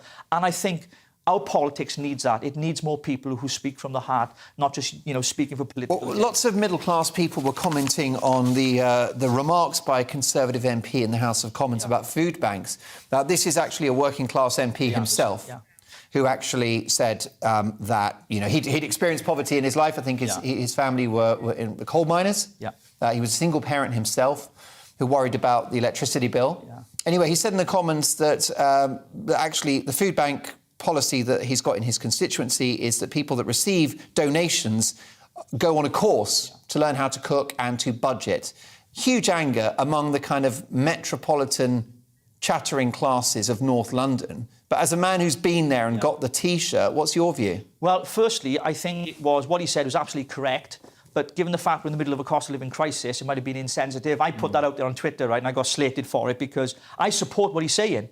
And plus, as well, he's moved from the benches. He's gone from Labour to the Conservative Party. So, you know, he's going to get criticism for that. But what he says makes sense because, you know, a lot of people from where I come from, They don't know about budgeting. They don't know how to handle money. They don't know how to do basic skills. It's a genuine fact. Not everybody, but a lot of people. And I think teaching people those skills as well as supporting them through food banks. So I support what Lee Anderson says. And the criticism he's come under, you know, I mentioned a few people has been criticising him now, the lady who wrote the book, for example, on how to budget and stuff like that. You know, I support what Lee Anderson says. But I think, you know, given the political mood that we're in, you know, at that particular time. And you know what social media is like. As soon as you get a clip like that, it goes straight on Twitter and it goes viral. And it's like, and now he's in the headlines. But I support what he says. We should teach people. We used to do it in school. It used to be called home economics. Do you remember that? Yeah, absolutely. Bring it back. Bring Richard Taylor back. What a fantastic conversation. Richard, let me shake you by the hand. More power to your elbow. Come back and see us soon. Remarkable guy, Richard Taylor. Thank you so much for joining us. We've got some really sad news, which is that Britney Spears has miscarried her baby. We'll get reaction from the Queen of US showbiz reporting, Kinsey Schofield, live from Hollywood, California, next. Also, is Meghan Markle seriously plotting a bid to enter the White House? And, folks, later in the news agenda with my panel, we'll have a look at several talking points, including... Is it un-British to boast about your life? Is it un-British to brag? We'll discuss all of that and more. Don't go anywhere.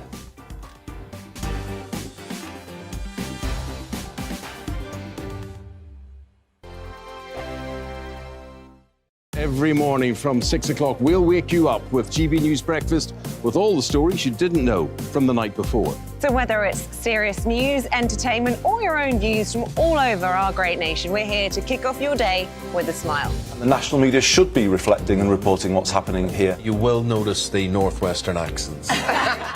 Whether you're with us on TV, radio, or online, every morning, it's breakfast from 6 a.m. Hope you can join us. On radio, they call it the drive time slot, 4 p.m. until 6 p.m. as listeners head home. It's that part of the schedule when the dust of the day's events begin to clarify, and we try to make sense of it for you. Brazier is drive time for radio and TV. It's fast, it's punchy, it's opinionated, there's a Brazier angle, and a little bit of levity. That's the question. That's two questions, actually. That's Brazier, Monday to Thursday, 4 till 6 on GB News. Hello, I'm Michelle Dewberry, and you can join me every weekday 6 till 7 on Jubes and Kerr. Me and my panel will get stuck right into the day's events, and I can tell you, in fact, I can warn you, expect some robust debates, some strong opinions and perspectives from both sides of the fence. It's about you at home as well. I love to read out all of your comments, or at least as many as I can. So join me, Michelle Dewberry, Monday to Friday, 6 till 7 on Jubes and Kerr. I'm Dan Wootton. Join me Monday to Thursday from 9 to 11 for the feistiest and most fun news debate on TV, where free speech reigns. I'll bring you a sharp take on the day's biggest stories, bombshell newsmaker interviews, and A-list guests. And I guarantee you, no spin, no bias, no censorship, and no reason to go to bed. That's Dan Wootton Tonight, Monday to Thursdays from 9 on GB News.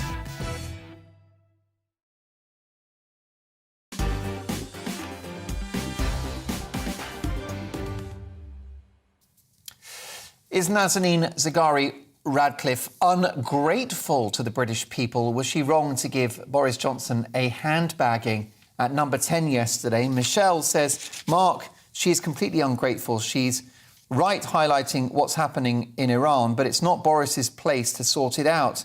As she is Iranian, why doesn't she go and hold Iran accountable? It's not the British people who should help other foreign prisoners. I think it's fair to say, Michelle, that one of the complications of that case was that she held dual citizenship, as you rightly point out. Look, I'll get to more of your emails shortly, but let's now hit a bit of US news with the Queen of US showbiz, royal and political reporting, Kinsey Schofield. Hi, Kinsey.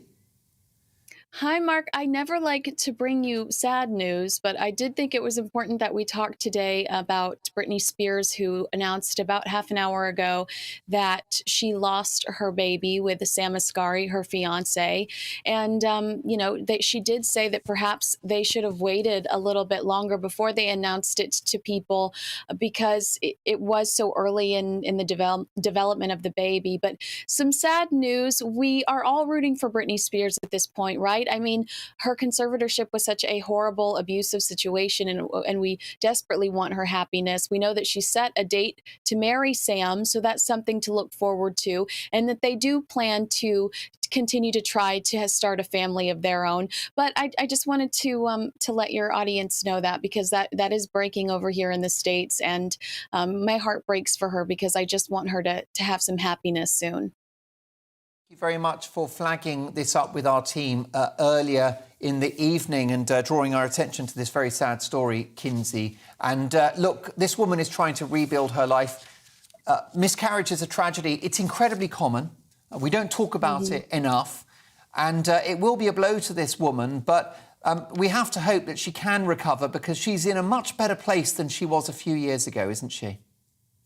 Absolutely. And, you know, her fiance, Sam, is just such an uplifting individual. He is, if you follow her on Instagram, he's her biggest hype man. He's always telling her how beautiful she is and brilliant she is. So I know that he's going to be there to heal her heart. I know this is a difficult time for her, but she is going to bounce back. She's writing a new book. She's got a wedding to plan.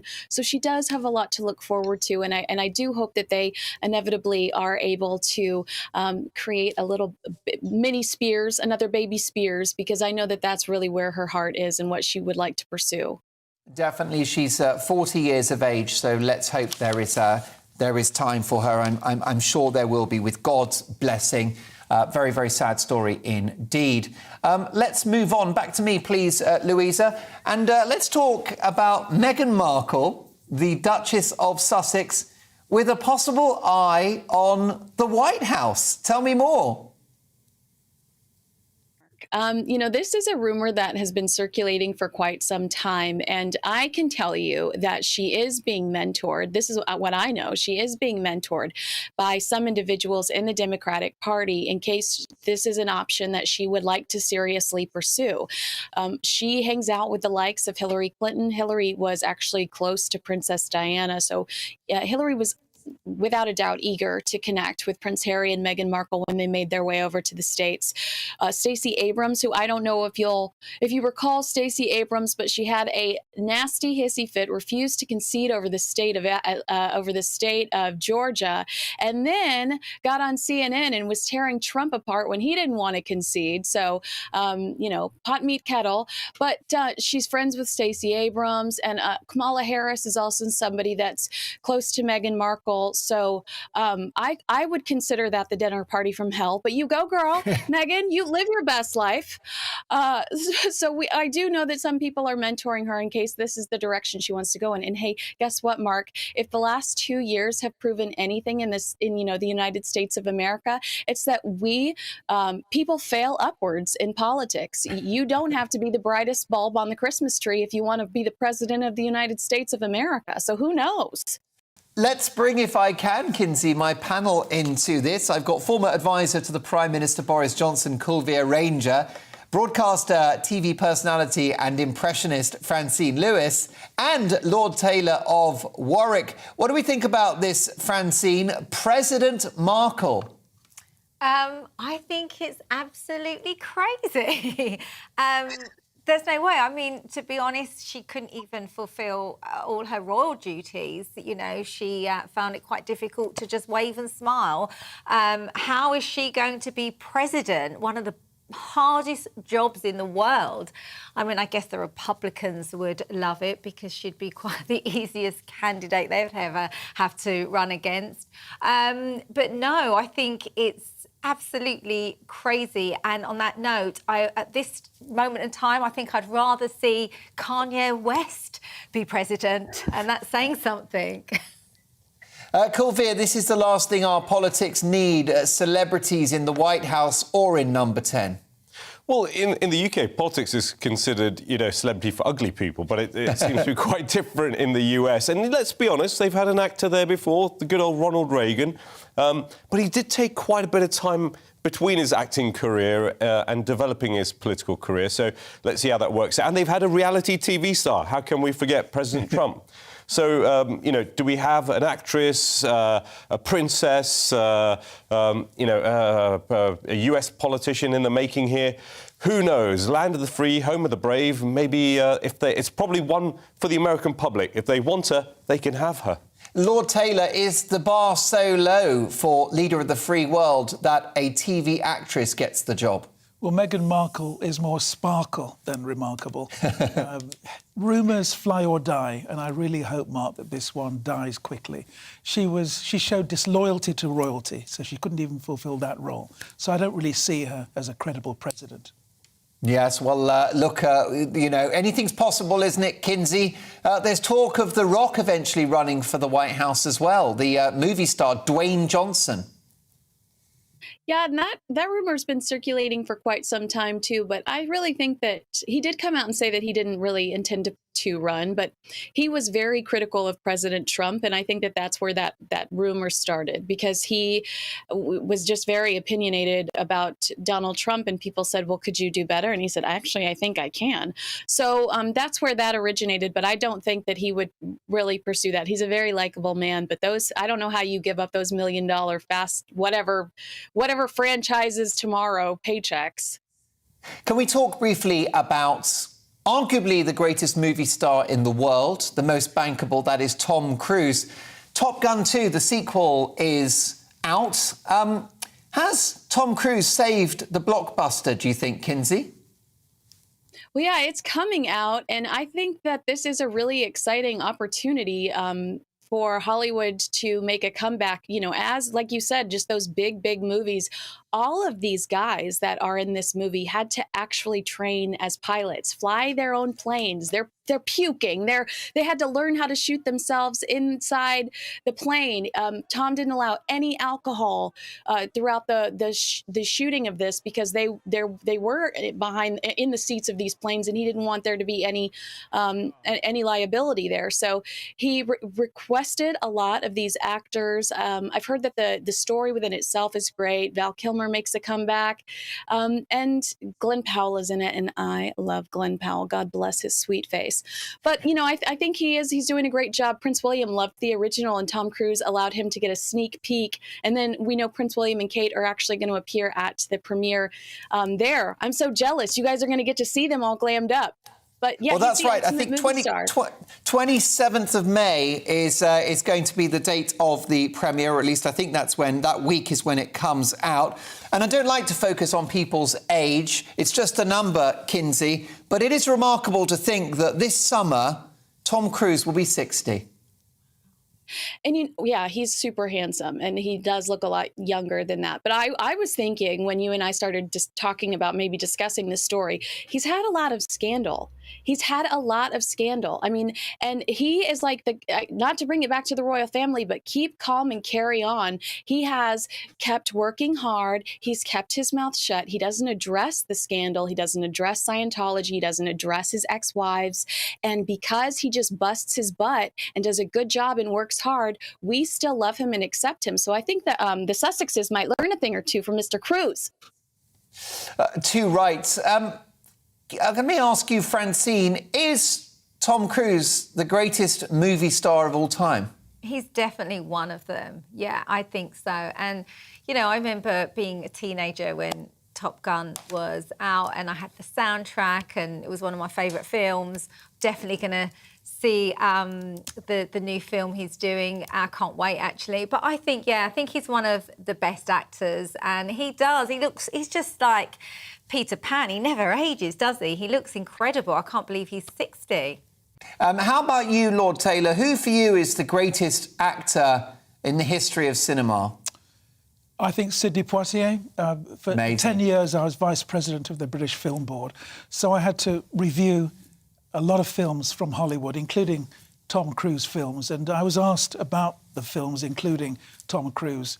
Was there anything wrong with those films? And I said there was only 3 things really wrong. The beginning, the middle and the end. I realise he's eye candy, but, you know, he's not a great actor. He's less Charlton Heston and more Charlton Athletic Football Club, as far as I'm concerned. But, you know, he makes money. Good luck to him. How about you, Kulveer? Who's the greatest screen idol in your view? An impossible question for you to answer, Mark. You really asked the tough ones. But what I'll say is he takes my breath away. Let me say that. Because to be honest, Tom Cruise is the biggest star in Hollywood, has been for the last probably 15, 20 years. His films generate money, but he gives to the audience, and he gives authentically, which has been a big story about how he makes these films. And your question about has he saved Hollywood, has he brought it back, the cinema industry from pandemic? Well, he's been part of it. I think the Spider-Man film did it, the Bond film did it, this new Top Gun film, I've seen the reviews. It's meant to be smashing it. And my dad's group on WhatsApp is going crazy about us finding a date to go and see it. So that tells you about the age and demographic of us. But he plays to his audience. He does it authentically. Yes, about his personal and private life, there are issues, but he delivers the goods. And that's what a good Hollywood A-lister should do. He was amazing in Jerry Maguire. It's one of my favourite films. Show me the money. Yeah, of course, that is an absolutely unforgettable line and an unforgettable conversation once again. Kinsey, I can't wait to see you in a week's time. Thank you so much for joining us there, Kinsey Schofield. Check out her brilliant website, To Die For Daily, full of royal exclusives. And thanks again to Kinsey for helping us to break that story about poor old Britney Spears, who has miscarried her baby. We wish her and her family well. Well, moving on now, Vladimir Putin has been trying to scare the UK with yet more threats of nuclear war. Russian state media has been showing videos of missiles that could reach Britain in, wait for it, 2 minutes. So that's their view. Of course, that might just be propaganda. But are we actually taking his threats too lightly? Finland has received similar threats after they suggested they will join NATO. But it looks like they're more prepared than we are. Pictures have emerged of their mass nuclear bunkers that could house the entire population of their capital, Helsinki, about 600,000 people. It's all underground, and the bunkers look great. They're complete with cafes, bars, football pitches, and even underground car parks. It looks like they're ready to go. So with Putin's deteriorating health and Scandinavia inching towards NATO, should we be prepared for Armageddon? And what would you take into a nuclear bunker if you were heading there tomorrow? I don't like to catastrophise, Lord Taylor, but do you think that actually Western societies are going to have to come to terms with the threats of a nuclear attack?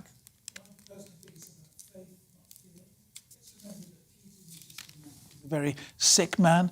He's motivated by something that is very negative. What he's done actually is to cause the European Union to coalesce, to come together. The UN is stronger, NATO is stronger.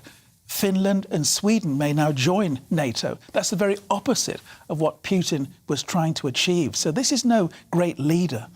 And I believe we need to get the message over to the Russian people that this man is leading them to disaster. So it's about faith, Mark, not fear. I would take my Aston Villa mug, of course, into this bunker, but that's another matter. Up the villa, up the villa. Any other luxuries for you, Lord Taylor?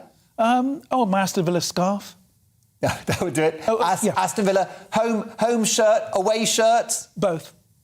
Brilliant stuff. I am an admirer of the Villa, even though I'm a Tottenham fan myself. How about you, Colvere? I mean, we have reflected, haven't we, on our sort of pandemic preparedness over the last 2 years. Many people would argue that was found wanting. Have we got enough nuclear preparedness? I think this has refocused the geopolitical conversation about nuclear weapons. But it's not just Russia.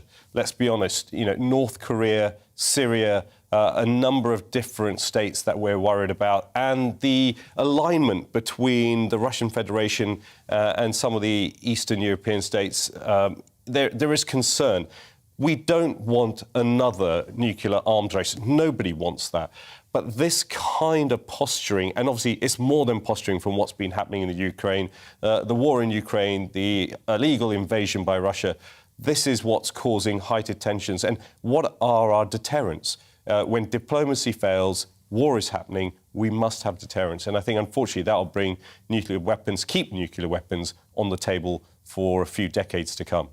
Absolutely right. I couldn't agree more. What are you taking into the bunker with you, Colvere?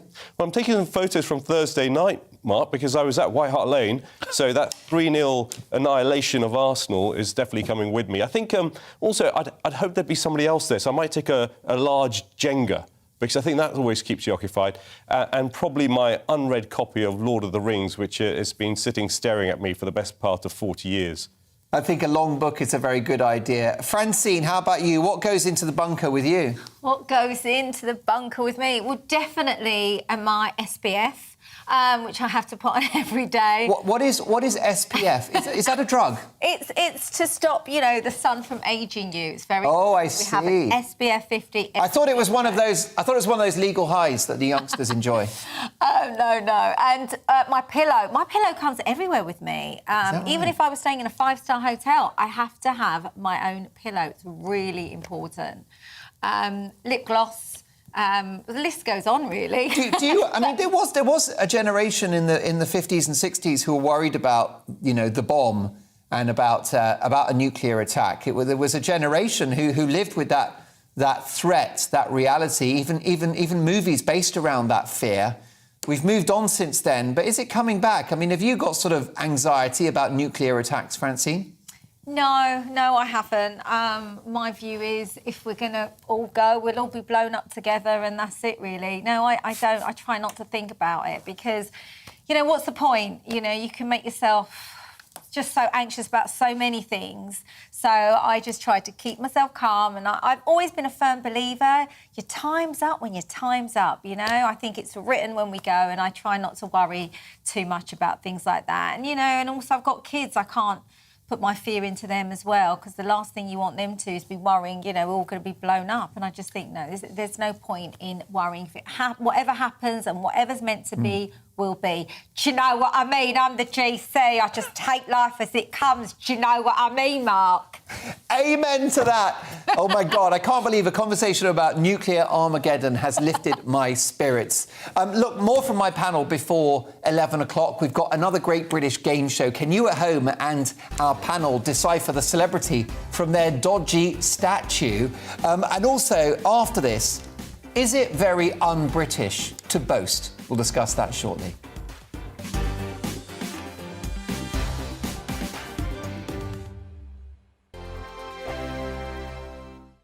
Every morning from 6 o'clock, we'll wake you up with GB News Breakfast with all the stories you didn't know from the night before. So whether it's serious news, entertainment, or your own views from all over our great nation, we're here to kick off your day with a smile. The national media should be reflecting and reporting what's happening here. You will notice the northwestern accents. Whether you're with us on TV, radio, or online, every morning, it's breakfast from 6 a.m. Hope you can join us. On radio, they call it the drive time slot, 4 p.m. until 6 p.m. as listeners head home. It's that part of the schedule when the dust of the day's events begin to clarify, and we try to make sense of it for you. Brazier is drive time for radio and TV. It's fast, it's punchy, it's opinionated, there's a Brazier angle, and a little bit of levity. That's the question. That's two questions, actually. That's Brazier, Monday to Thursday, 4 till 6 on GB News. Hello, I'm Michelle Dewberry and you can join me every weekday 6 till 7 on Jubes and Kerr. Me and my panel will get stuck right into the day's events and I can tell you, in fact, I can warn you, expect some robust debates, some strong opinions and perspectives from both sides of the fence. It's about you at home as well. I love to read out all of your comments, or at least as many as I can. So join me, Michelle Dewberry, Monday to Friday, 6 till 7 on Jubes and Kerr. I'm Dan Wootton. Join me Monday to Thursday from 9 to 11 for the feistiest and most fun news debate on TV, where free speech reigns. I'll bring you a sharp take on the day's biggest stories, bombshell newsmaker interviews, and A-list guests. And I guarantee you, no spin, no bias, no censorship, and no reason to go to bed. That's Dan Wootton Tonight, Monday to Thursdays from 9 on GB News.